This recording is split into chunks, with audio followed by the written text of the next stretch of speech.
அன்பான இனிய உறவுகளுக்கு சீதாவுக்கும் மீனாவுக்கும் டுஸ்ஸிங் டுஸ்ஸிங்குங்க. என்னங்க அங்கே பார்த்தியா காவேரி கங்கா மகாநதியில் டுஸ்ஸிங் டுஸ்ஸிங் போயிட்டுருக்கு. எல்லாமே சகோதரிகள் பிரியும் வாரமா அப்படி தான் தோணுது. அப்படி நீங்கள் நினச்சிங்கன்னா ஆமான்னு கமெண்ட்ஸில் கருத்தில் சொல்லிடுங்க ஃப்ரெண்ட்ஸ். இங்கே பார்த்தா மீனா என்ன பண்ணுது, என் புருஷன் மன்னிப்பு கேட்க மாட்டாரடி, என் புருஷன் என்ன பண்ணார், ஒரு உயிரை காப்பாற்றின தப்பா அவரே மன்னிப்பு கேட்கணும், நான் விட மாட்டேன் அப்படின்றாங்க. சீதா பார்த்துட்டு ரொம்ப கோச்சிக்கிட்டு அங்கேருந்து கிளம்புது. பார்த்தா அவங்க தம்பி என்ன பண்ணுறாரு, அக்கா நீ கவலைப்படாதக்கா, சீதாக்கா சீதா ரொம்ப தான் பண்ணுது, நான் இருக்கேன்க்கா, மாமா பற்றி எனக்கு தெரியும், அவர் ஒரு அல்பையா, அருண் மாமாவை இப்போ பார்த்த கொஞ்ச நாள்லேருந்தே எனக்கு தெரியுது, அவர் சும்மா வேஸ்ட்டு அப்படின்ட்டு. நீ சரி நீ விடுடா, அதெல்லாம் ஒன்றும் இல்லை, எனக்கு முத்து மாமா பற்றி தெரியும். உடனே பார்க்குறாங்க அவங்க அம்மா, ஏண்டி என்னடி ரெண்டு பேரும் சந்தோஷமாக ஒத்துமையாக இருந்தீங்க, கல்யாணம் ஆனோன்னு இப்படி ஆயிடுச்சே. அதுதான் வீட்டுக்கு வர்றதுக்கு முன்னாடியே மருமையை மேலே கோச்சிக்கிட்டு இருந்தார் அருண். என்ன பண்ணுறது, தங்கச்சிக்காக பார்த்தேன், நீ தானடி கட்டி வச்ச கல்யாணம், வேணான்னு கொஞ்ச நாள் அழுதுருப்பா, வேறு மாப்பிள்ளையை கட்டி வச்சிருக்கலாம், உன் புருஷனே நல்ல மாப்பிள்ளையாக கட்டி வச்சிருப்பாரு, இப்படி பண்ணிட்டியே அப்படின்னு நொந்துக்கிறாங்க. அதுக்கப்புறம் முத்துவுக்கு எல்லா விஷயமும் தெரிஞ்சதுக்கப்புறம் ரொம்ப நொந்துக்கிறாரு, ஏன் சீதா என்னை புரிஞ்சுக்கல அப்படின்ட்டு. அப்புறம் என்னங்க பண்ணுறது, அவங்க வீட்டில் புருஷன் மாமியார் எல்லாரும் ஏற்றி விட்டுருப்பாங்க. ஆனால் ஒன்று, நீங்கள் சொன்னதை வச்சு தான் அவருக்கு வேலை போச்சுங்கிறது அவங்க நினைக்கிறாங்க, ஆனால் நீங்கள் உண்மையை சொன்னீங்க அப்படிங்கிறாங்க. அப்படியே மீனா பார்த்து கட்டிக்கிறாரு. என்ன அப்படிங்கல, நீ என்னை நம்புறில்ல மீனா, என்னங்க நான் உங்களை நம்பலைன்னா அப்புறம் நான் யாருங்க நம்ப முடியும், நீங்கள் எப்பேற்பட்டோன்னு உங்ககிட்ட வாழ்ந்துட்டு இருக்க எனக்கு தெரியாதா என்ன, உங்கள் மனசு குழந்தை மனசுங்க, குழந்தை யாருக்கும் துரோகம் செய்யாதுங்க, எனக்கு உங்களை பற்றி தெரியும் அப்படின்னு சொன்னோன்னே கட்டி பிடிச்சி அழுகிறாரு. அதுக்கப்புறம் கார் செட்டுக்கு போயிடுறாங்க. போனதுக்கப்புறம் ஒரு மாதிரியா மண்டையை போட்டு குழப்பிக்கிட்டே இருக்காரு. என்னடா என்ன ஆச்சு அப்படிங்கிறாங்க.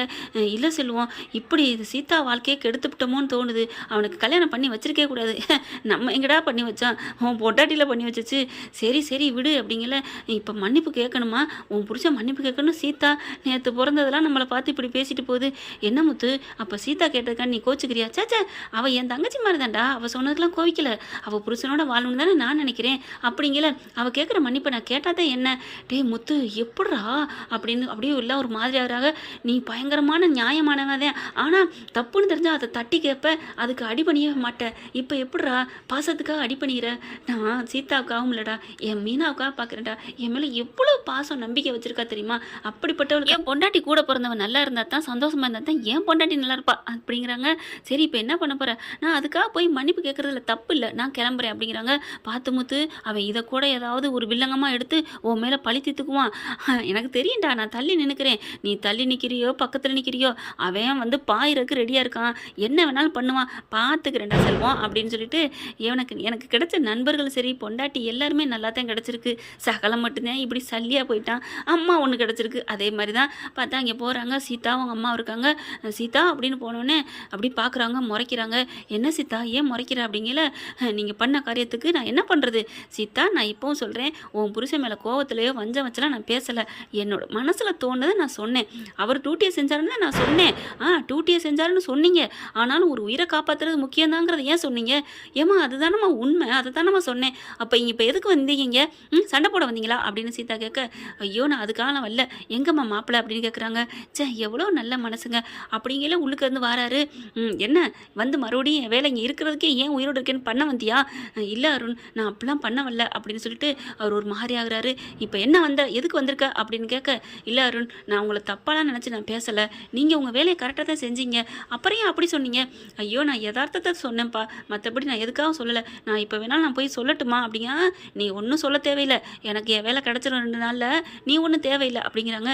இல்லை அருண் நான் பண்ணது தப்புன்னு நினச்சா நான் தப்புன்னு நினச்சிக்கிறேன், நான் மன்னிப்பு கேட்க தான் வந்தேன் அப்படின்ட்டு என்னை மன்னிச்சிரு அருண், உன் வேலை போனது காரணம் நான் என் பொண்டாட்டிக்கிட்ட வந்து சீதா சொன்னதா சண்டை போட்டதா நான் கேள்விப்பட்டேன், அதனால தான் வந்தேன், தயவு செஞ்சு என்னை மன்னிச்சிரு, நான் தெரியாமல் பண்ணிட்டேன் அப்படின்னு சொன்னோன்னே, ஆஹா என்னடா அது வானம் இறங்கி வந்து மன்னிப்பு கேட்குது வளையுது அப்படின்னு அருணுக்கு சந்தோஷம் தாங்கலை. அப்படியே மன்னிப்பு கேட்டோன்னே சீதா முகம் சந்தோஷப்படுறத அருண் பார்க்குறான். ஆஹா இவ சந்தோஷப்படுறா, அப்போ டக்குன்னு ஏற்றுக்கக்கூடாது அப்படின்ட்டு, இல்லை முத்து நீ இப்படி பண்ணுவேன்னு நினைக்கல, என்ன தொட்டி ஆட்டிட்டு பிள்ளைங்களி விடுறியா அப்படின்னு சொல்லிட்டு டக்குன்னு வெளியில் கிளம்பி போகிறாங்க. உடனே சீதா பார்க்குது ஒரு மாதிரி ஆகுது. அப்போ அவருக்கு கோவமாக தான் இருக்காருன்ட்டு, இங்கே பாருங்க மாமா நீங்கள் மன்னிப்பு கேட்டீங்க, ஆனாலும் அவர் வேலை போச்சு, என்ன பண்ணுறது இதை சீதா, நான் மறுபடியும் சொல்கிறேன், நான் வேணும்லாம் பண்ணலை, பரவாயில்ல நான் தெரியாமல் பண்ணிட்டேன்னு மன்னிப்பு கேட்டேன், இதுக்கு மேலே நான் என்னமா பண்ணுறது, எப்படியோ உன் புருஷனுக்கு சப்போர்ட்டாக நீ இருக்கிறதுனால சந்தோஷம்தான், நான் வர்றேன் அப்படின்ட்டு போகிறாங்க. பார்க்குறாங்க அப்படியே சீதாவுக்கு மாமா நல்லவராக தான் இருக்காரோ அப்படின்னு நினச்சிட்டு, ஆனால் வெளியில் போன கையோட பார்க்குறாங்க. என்ன ரொம்ப அப்படி மன்னிப்பு கேட்டு நல்ல வேஷம் போடுறியா அப்படின்னு அருண் கேட்க, நான் ஏன் அருண் நான் நல்ல வேஷம் போடணும். இந்த மாதிரி சீதா சொன்னான்னு மீனா சொன்னா. அதுக்காக தான் நான் வந்தேன் அப்படிங்கல. மன்னிப்பெல்லாம் யாருக்குடா வேணும்? உன்னை நான் இன்னும் இந்த வீட்டை விட்டு ஓட ஓட விரட்டு வேண்டாம் அப்படிங்கிறாங்க. பார்க்குறாங்க. என்ன வேணாலும் பண்ணிக்கோ. சீதாவை சந்தோஷமா இருக்கில்ல, நீ அவளை நல்லா பண்ணுறில்ல, பார்த்துக்கிறீல்ல, சீதாவை நீ நல்லபடியாக பாசமாக பார்த்துக்கிற, எனக்கு அது போதும் அருண் அப்படின்னு சொல்லிட்டு கிளம்புறாங்க. போடா உன்னை இன்னும் என்ன பண்ணுறேன் பாரு அப்படின்னு வண்டியை ஸ்டார்ட் பண்ணிட்டு போகிறாங்க. இதெல்லாம் கேட்டுட்டு அப்படியே ஒரு மாதிரியாங்க சீதா. என்னது, அப்போ இவர் வந்து நடிக்கிறாரா? அப்போ மாமா நல்லவர் தானா அப்படின்னு நினச்சிட்டு, சே இது தெரியாமல் நான் அக்கா போய் சண்டை போட்டேனே அப்படின்னு இவங்க வந்துக்கிறாங்க. இங்கே மன்னிப்பு கேட்டு வந்த விஷயத்த மீனாவுக்கு வந்து தகவலை சொல்லக்கூடாதுன்னு நினைக்கிறாங்க. ஆனால் இங்கே மீனா பூவெல்லாம் போட்டுட்டு வராங்க இல்லையா, அங்கே செல்வம் பார்த்துட்டு நடந்ததை சொல்கிறாங்க. இந்த மாதிரி முத்து மன்னிப்பு கேட்க போகிறான் அப்படின்னு சொன்னோன்னே மீனாவுக்கு கோவமாக வருது. இவர் ஏன் மன்னிப்பெல்லாம் கேட்க போகிறாரு அப்படின்னு சொல்லிட்டு வேக வேகமாக முத்துவுக்கு ஃபோன் அடிக்கிறாங்க. எங்கே நிற்கிறீங்க அப்படிங்கல, நான் கார் செட்டுக்கு போயிட்டுருக்கேம்மா அப்படிங்கல. போங்க போங்க அப்படிங்கிறாங்க. என்ன போங்க போங்கிற? இல்லை இல்லை வாங்க வாங்க அப்படிங்கிறாங்க. என்ன வாங்க வாங்கங்கிறா அப்படின்ட்டு வாங்க அப்படின்னு சொல்லிட்டு கோவத்தில் நிற்கிறாங்க. கரெக்டாக வந்து வண்டி வந்து நிற்கிது. மீனா என்னடா அப்படிங்கல, உங்களை யார் இங்கே போக சொன்னது அப்படிங்கல செல்வத்தை பார்க்குறாங்க. இல்லை சிஸ்டர்கிட்ட தெரியாமல் சொல்லிவிட்டேன் அப்படிங்கிறாங்க. ஏன்டா நீ வேற அப்படின்னு சொல்லிட்டு, இல்லை மீனா அப்படின்னு தலையை சொல்லிடுறாரு. ஏங்க எதுக்குங்க மன்னிப்பு கேட்கணும்? தப்பே செய்யாமல் நீங்கள் ஏங்க மன்னிப்பு கேட்குறீங்க? நீங்கள் எப்படி கெத்தாக இருப்பீங்க? ஐயா மீனா, இப்போவும் நான் கெத்து தான். சொந்த பந்தத்திட்ட கொஞ்சம் விட்டு கொடுக்குறது தப்பு இல்லை மீனா. என்ன இப்போ யார்? நம்ம பிள்ளடா, என் தங்கச்சி, அவன் நல்லா இருக்குன்னு நம்ம நினைக்கக்கூடாதா என்ன? என்ன மீனா, நான் மன்னிப்பு கேட்டதில் இப்போ பாரு ஒரு கையிலேருந்து ஏதாவது சதை குறைஞ்சி போச்சா என்ன அப்படின்னு முத்து சொன்னோன்னு அப்படியே கட்டிக்கிறாங்க. கட்டி பிடிச்சிட்டு அழுகுறாங்க, கண்ணீர் விடுறாங்க. நீங்கள் இப்படி இருப்பேன் நான் நினைக்கவே இல்லைங்க அப்படின்னு சொல்லிட்டு, என்ன எப்படி இருப்பேன்னு கோணிக்கிட்டு இருக்கேனா அப்படிங்கிறாங்க. பாங்க பாங்க அப்படின்னு சொல்லி அடித்து விளையாண்டுக்கிறாங்க. செல்வம் பார்க்குறாரு. பரவாயில்லடா, நீங்கள் 2 பேரும் இப்படி என்றைக்கும் சந்தோஷமாக இருக்கணும். அது முடியாது, வாய்ப்பில்லை செல்வம் அப்படிங்கிறாங்க. என்னடா முத்து சொல்கிற அப்படின்னு சொன்னோன்னே, ஆமாம் இப்படியே கட்டிகிட்டு இருந்தால் கார் ஓட்ட வேணாமா, வீட்டுக்கு போக வேணாமா, சாப்பிட வேணாமா, எல்லாம் அப்படிங்கிற டே அப்படின்னு சொல்லிட்டு அடித்து விளையாண்டுக்கிறாங்க. என்ன ஃப்ரெண்ட் இப்படி போனால் நல்லா இருக்குன்னு தானே, பார்க்கலாம் என்ன நடக்க போகுதுன்னு. இந்த பற்றி உங்களுக்கு பிடிச்சிருந்துச்சுன்னா உங்கள் பொண்ணான கையில் லைக்கை போட்டு சப்ஸ்கிரைப் பண்ணிடுங்க. Thank you friends.